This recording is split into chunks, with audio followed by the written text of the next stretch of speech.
Welcome to Apartment Market Dynamics from MPF Research. Today we bring you part 2 on our series on what to watch for in 2013.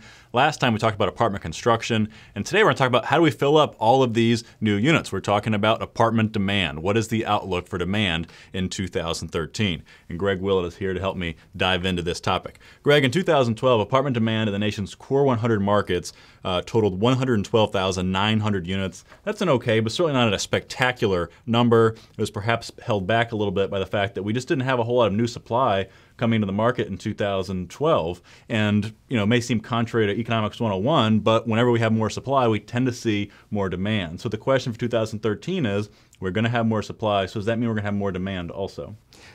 Our base forecast says yes. We're expecting that demand in calendar 2013 across the nation's top 100 markets will be about 170,000 units. So a little bit above that completion number, but not a whole lot above, because we're still in a situation in about 2/3 of those top 100 markets where pretty much all you can absorb is what you push through lease up, because there just really is no vacancy in the existing product base.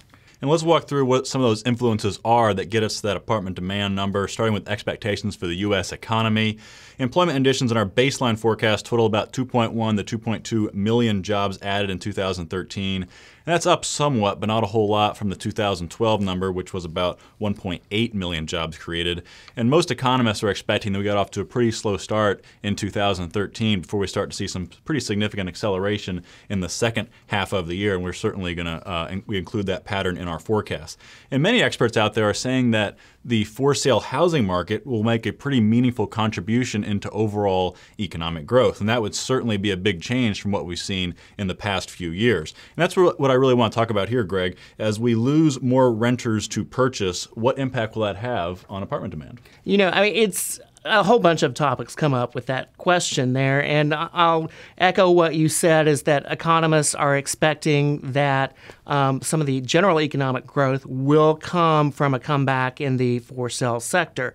If we're housing market analysts, we would tend to say that the higher job growth numbers are going to help to spur some single-family home purchases, but which one of those is the cause and which one is the effect, I don't think it really matters. What we're really saying is that they move together most times. And so that is certainly the pattern that we've actually seen thus far. And if you look at markets that have started to see some pretty significant recovery in their single-family home sectors, you've been producing lots of jobs. You've been producing some pretty solid apartment demand to go along with that single-family demand, and that really just makes sense. While you're generating stimulating some demand on the for-sale side, you're also creating jobs for young adults who are just coming out of college. They're likely to be renters, and some of those young adults who've been living home with mom and dad, they can finally move out on their own and start their own households. And Greg, let's look into some examples of what you're talking about here, and we'll start in Texas, where home sales in 2012 are up very meaningfully over 2011 levels. In fact, in most of the markets, they're up 20 to 25% year over year. Yet at the same time, apartment operators have pretty much uniformly reported occupancy growth that's pretty much in line with the national average of 20 basis points in 2012. The jump was 10 to 20 basis points in Austin and San Antonio, 50 to 60 in Dallas-Fort Worth and in Houston. And these are metros that also saw solid rent growth at the same time. The jump in pricing in DFW is roughly in line with a national average of 3%, and rent growth topped the U.S. average by a little to a lot in San Antonio, Austin, and in Houston. And Jay, there's another set of markets that are really, to some degree, following that same Texas pattern. In particular, the Carolinas, Tennessee numbers. You're seeing some pretty strong growth in home sales. Denver is another place where you're starting to see activity pick up a little bit. And if you look at what's happening with the apartment market, again, it's pretty much that same story that you see in Texas. Within that group of markets, Nashville is the one locale that lost some ground in terms of occupancy in 2012, but that annual loss really just reflected a sizable block of new product moving into lease-up as of fourth quarter. And even with that blip, Nashville's overall occupancy rate is strong at 95.1%. Occupancy over the past year held steady in Raleigh-Durham, while there was a mild increase in Denver and a big jump in Charlotte. And how is apartment rent growth in all these metros? Despite those losses of some renters to purchase, Raleigh-Durham did a little bit better than the U.S. norm on the pricing front, and rents jumped dramatically in Charlotte and Nashville and Denver. So those are some great examples kind of dispelling the myth that the more renters you lose to home purchase, that the worse the apartment market will perform.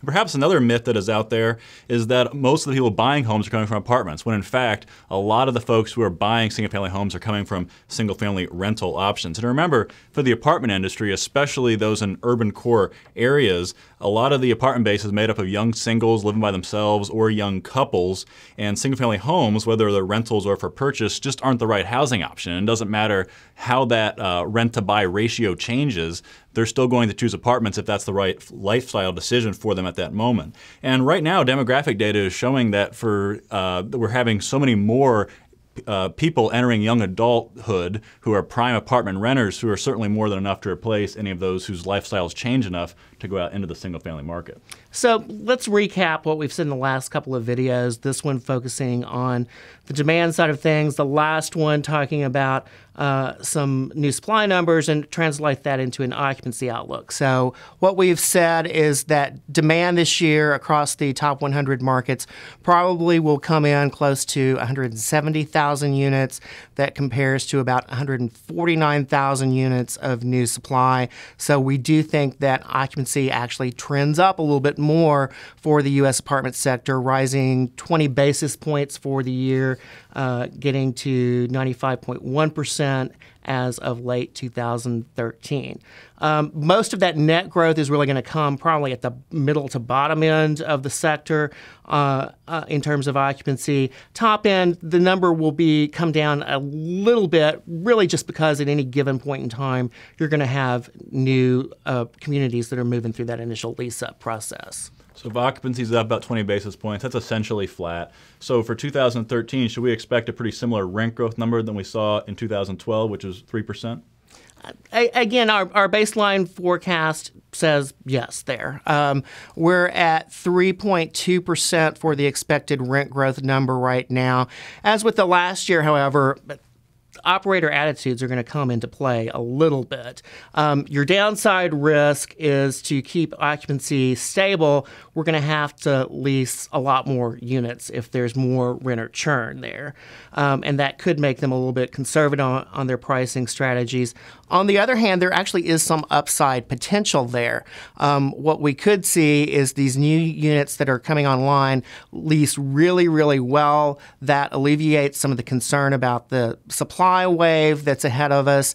And then going back to the expectations for the economy, if we really do get going in the last half of the year and the numbers come in at expected levels on job gain, then that can boost some confidence as well. And so it's not out of the question that we actually see rent growth start to accelerate again after cooling off over the past year.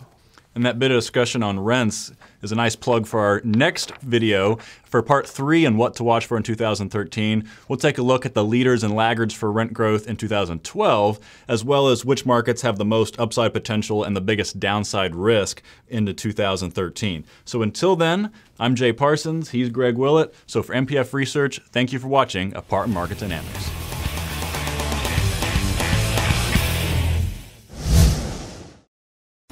Want more? Go deeper with NPF Research's apartment market reports. From a national level, down to individual metros, to specific neighborhoods, NPF Research has been providing unparalleled apartment market intelligence to the multifamily industry for almost 5 decades. Learn more by contacting us at 877-284-4938 or visit www.npfresearch.com and click on Market Reports.